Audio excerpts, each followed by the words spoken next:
আচ্ছা, তোমরা কি পিকনিক নিয়ে আগের মতো মাতামাতি করো? সেই ছোটবেলার সেই আগ্রহটা কি আজও তোমাদের কাজ করে? জানো তো, সেই ছোটবেলার সকলের ঘর থেকে আনা এক মুঠো চাল কিংবা ডাল কুড়িয়ে পিকনিকের যে মজা, তা এখন আর লক্ষ টাকা দিয়েও আনা সম্ভব নয়। সে যাই হোক, তাও ওই সময়ের কিছু আনন্দ উপভোগ করার জন্য আমরা টেক্সটাইল ডিপার্টমেন্টের শিক্ষার্থীরা একটি চড়ুইভাতির আয়োজন করি। তো অনুষ্ঠান সকাল 11টায় শুরু হওয়ার কথা থাকলেও শুরু হতে হতে প্রায় দুপুর 1টা বাজে। আমাদের চড়ুইভাতির অনুষ্ঠানটির সম্পূর্ণ হয় মুক্তমঞ্চ এরিয়াতে। জানো তো, আমরা ব্যাচমেটরা ওই দিন স্টেজ সাজিয়েছিল ক্যাম্পাস থেকে আনা আম, কাঁঠাল এমন বিভিন্ন ফুল দিয়ে, যেটা আমার কাছে খুবই ইউনিক আইডিয়া বলে মনে হয়েছিল।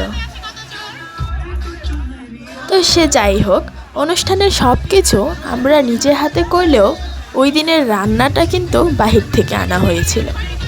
তার কারণ ওই যে বৃষ্টি কখন নামবে তার কোনো গ্যারান্টি নেই।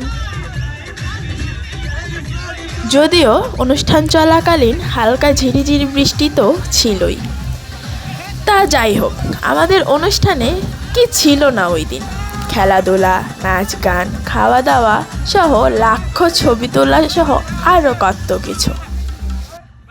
ও হ্যাঁ, আমাদের অনুষ্ঠানে ওই দিন আমাদের স্যার ম্যামরাও কিন্তু উপস্থিত ছিলেন। তারাও খেলাধুলায় অংশগ্রহণ করেন।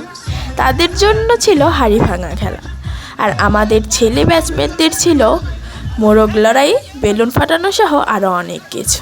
আর মেয়েদের জন্য তো ওই যে বালিশ খেলা।